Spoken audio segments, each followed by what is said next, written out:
This is Anita and Darlene, Sharon, Tanya. I don't do that. I can't do that. Stop it. And now it's going. Okay. Great.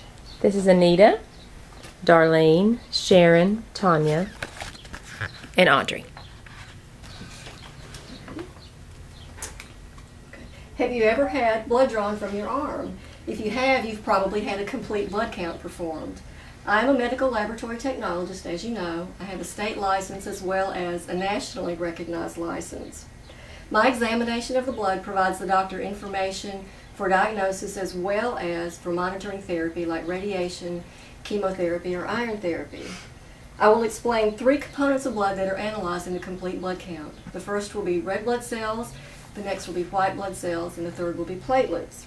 To begin with, I will explain the function of red blood cells. According to the American Society of Hematology, red blood cells carry oxygen and nutrients to the body. Hemoglobin is the component of red blood cells responsible for the red color. It picks up oxygen in the lungs, delivers it to the body, picks up carbon dioxide, and brings it back to the lungs where it's exhaled. Another interesting fact about red blood cells is that if you don't have enough, you may have anemia.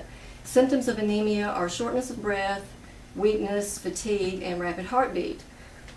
The normal range for red blood cells is expressed in a percentage known as hematocrit. A normal male should have a hematocrit of 40 to 54%. One type of anemia is known as iron deficiency anemia, which occurs obviously when there's not enough iron in the blood. Another type of anemia is pernicious anemia, which is a result of a vitamin B12 and folic acid deficiency. I have a cousin who has a severe form of pernicious anemia, and she can't walk without assistance and is legally blind. A third type of anemia is sickle cell anemia. In hematology, clinical applications and principles, Bernadette Rodak explains red blood cells become sickle-shaped when the patient is exposed to periods of decreased oxygen or extreme cold and they experience pain in the bones and joints. Another main component of blood is white blood cells, which protect us from infection.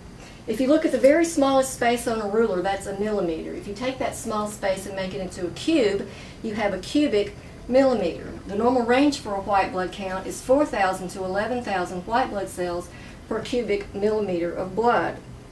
One type of white blood cell is known as a neutrophil, and this is a picture of a neutrophil where this black arrow is pointing. Dr. Claude Velasco, who is a pathologist in the group Pathologist Laboratory, explained that neutrophils have enzymes that fight invaders. He called them street fighters because they fight right where they are. If you have a splinter in your finger and it becomes red and swollen, that's a result of the neutrophils arriving to fight the infection. If you were to look at the pus under the microscope that comes out with the splinter, you would see neutrophils. A second type of white blood cell is known as lymphocyte. And this is a picture of a lymphocyte. Dr. Velasco explained that lymphocytes are responsible for systemic immunity because they circulate over the whole body rather than fighting infection right where they are like neutrophils. Lymphocytes recognize foreign invaders and stimulate other cells to produce antibody to fight that invader, whether it's measles, mumps, chickenpox, or flu.